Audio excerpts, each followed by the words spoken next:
Well, Tony, obviously a bit of a mixed bag. You're still undefeated, 12 games unbeaten. You've come up very difficult conditions and got the point, but obviously the sting in the tail, the 89th minute equaliser. How do you just react to the 90 minutes out there? Look, it's still a bit fresh, but I thought, look, overall it was a tough game for us physically as well. I mean, we made 4 forced changes, which is not really something we've had to do thus far. We finished with Nishan as a right back. So the effort was great. I thought front third, we had some opportunities really to put them away at 1-0, and it was always the final pass or final decision that let us down. And Central Coast keep going. They fight, and I thought structurally, defensively, we were very good. We didn't concede any opportunities, so that side was excellent.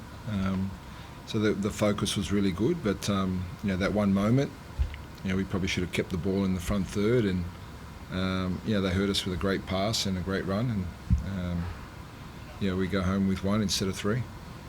Walk us through, mate, what are some of the challenges that you face with getting a squad out there this week in terms of even coming into the game and then both during the game with Ryan and Daniel both having to go off?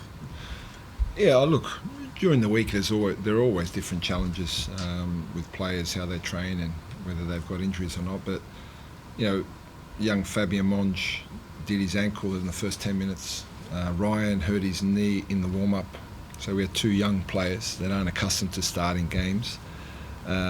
Start a difficult match, not at 100%.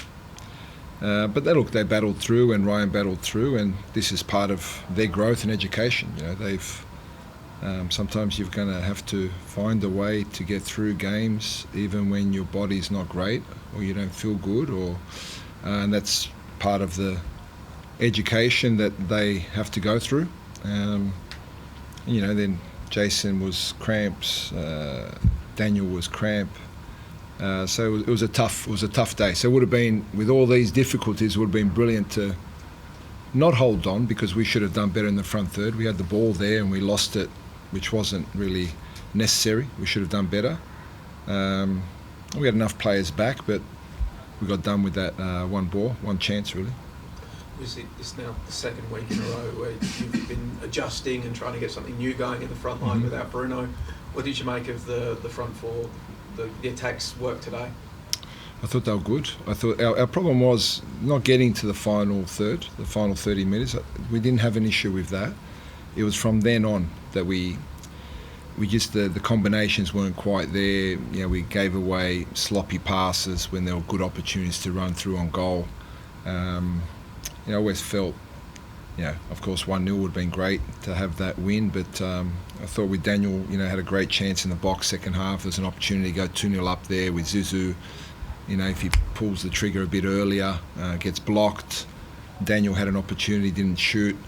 They're very desperate, they're very resolute, and they just keep coming. And if you keep him in the game, then it's a credit to Central Coast as well. What did you make of Daniel's game overall? Because he seemed to be one of the key players, creating a lot of chances. Yeah, I thought he was very good and very disciplined. He's improving that part of his game. He really should have, I believe, scored to make it 2-0. That's an area that he needs to be more decisive in front of goal. But you can see his game's improving. With and without the ball, he's a very intelligent young man, tactically getting better. Obviously his body, he's got to get stronger. He cramped again today, but it's part of the process.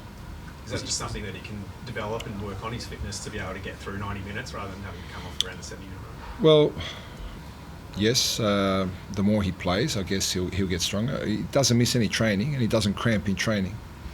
And we train with intensity, so I believe it's more than just the body. It's he'll get better the more he plays. It's anxiety of playing. It's maybe putting stress on yourself to make everything perfect.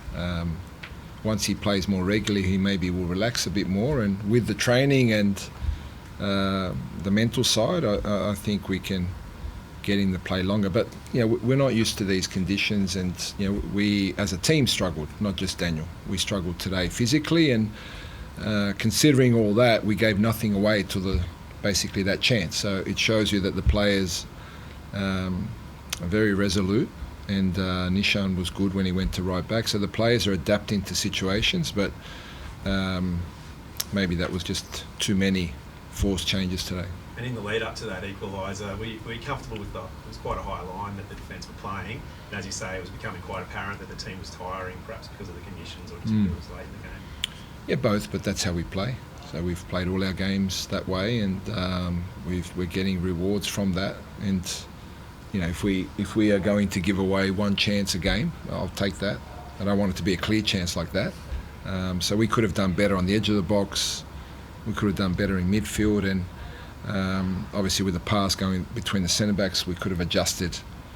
But you know, they're split-second decisions, you know, and you know, like I said, credit to them. They had a fresh striker on that took that one opportunity.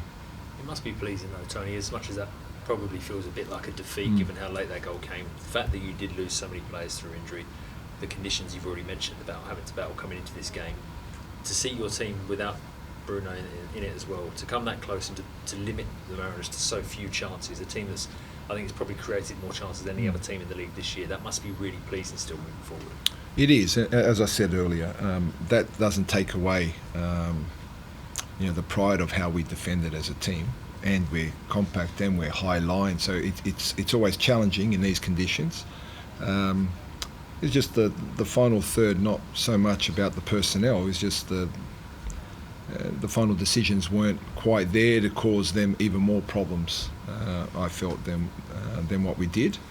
But you know, overall, it's an away game. We stay undefeated, and you know, we're happy with our progress. And everyone will be a bit disappointed tonight with what happened, but you know, we just got to get better at managing the game better with the ball towards the end there, and maybe create an opportunity while they're pushing to go 2-0. That's an area that we have to improve, and our young players will improve in these moments the more they play. Is it far from clicking, that front four? As you said, you know, it's something that will happen over time, but is it far off, do you think? And is it more so that you want to see someone take more initiative in being that point man in Bruno's absence? Not so much in that. I thought Zizou wasn't his best game today, and he had many opportunities in the front third for a final pass or a final decision. He lost a lot of possession. That's not like him.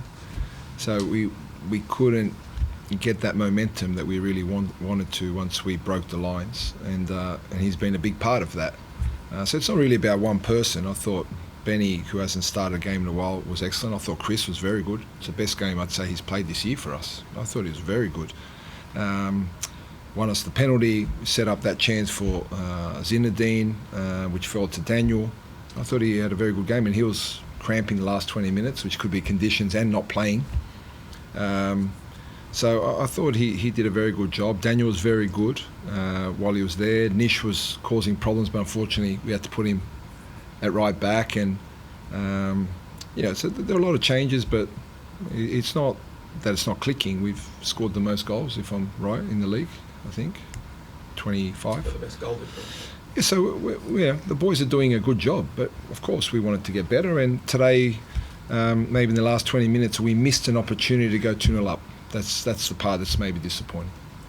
Chris, obviously, ever since he's come to Victory, he hasn't, probably kicked on the way he would have wanted to. But could you just walk us through, how hard does he work in training? Because, you see him, he seems like he's a bloke that works really hard. Does he feel the pressure to perform? Do you have to support him because he's desperate to perform and raise those standards, and he just hasn't been able to meet them during his time at Victory? Yeah, of course. He's, all the players. There's an expectation on the players. There's an expectation when you play for Melbourne Victory, and the good part is that if he feels that way, it's because he cares and he wants to do well. He's not coming in and just going through the motions at training. Chris wants to do well. He wants to do very well, and he wants to help the club, and he wants to score goals and assist goals, and we see that. But for many different reasons, it hasn't been at that level of what he had that year at Perth with me, and long-term injury, etc. But I thought there were good signs today, and he's up against two strong defenders. He held the ball up well, did very well for the penalty. So we need more. We need more, and I'm sure when we get back to training, Chris will be the first player that is pushing hard to try and get better. So. Just with Bruno's absence, probably a common tendency to think, okay, is Ben going to be able to replace him, or is Chris going to be able to replace him as the 9? But do you see it more as who's the front 4 essentially that can work best in Bruno's absence, as opposed to the one player who could replace him as the 9? Yeah, that's probably right. Bruno's a unique type of striker. It's not like you can go out and just grab any player that plays like Bruno. And he has all the experience, and his style of play is different to the other front players that we have. So the way we combine the front third will be very different with and without Bruno. I think that's just normal. But we scored 3 goals last week away from home and won. And today we're so close to winning the match. But our run continues, and we're confident with these boys, and some younger boys are playing a lot more, and they'll just keep getting better. Just with Daniel, I know you can't speak obviously to his past experiences, but do you think there's something about your approach or your coaching that's maybe getting more out of him when it comes to the maturity like you spoke about before? No, I don't take credit for that. I think Daniel gets credit for that. Daniel wanted a challenge. Daniel came to Melbourne Victory because he wants to be the best player he can be, with something personally to prove to himself. And he's playing regular football, and he's a pleasure to coach every day, because if you saw our training, he's right at it every single day. He's not a player that just ticks a box at training. So the performances that are getting better are due to him. And when was the last time he played? I don't know what it is now, maybe 11 games out of 12 that he started. I don't think he ever has. When he was 17, 18, going to the national team, he was a player coming on, never been a starter. So when did he play 11 out of 12? Never. So this is new for him. And he's growing, and we want to help him keep growing and doing well and helping Melbourne Victory. Thanks, Ryan T. Quickly, Tony. Is there any indication on how serious that knee injury is? No, I think it was a knock. It was a cork in a bad position around under his knee, I believe, and I think when he cooled down at half time and he came out, it stiffened up. But we expect him to be okay, but I'm sure the medical staff will do a full assessment when we get back. Thanks, everyone. Thank you.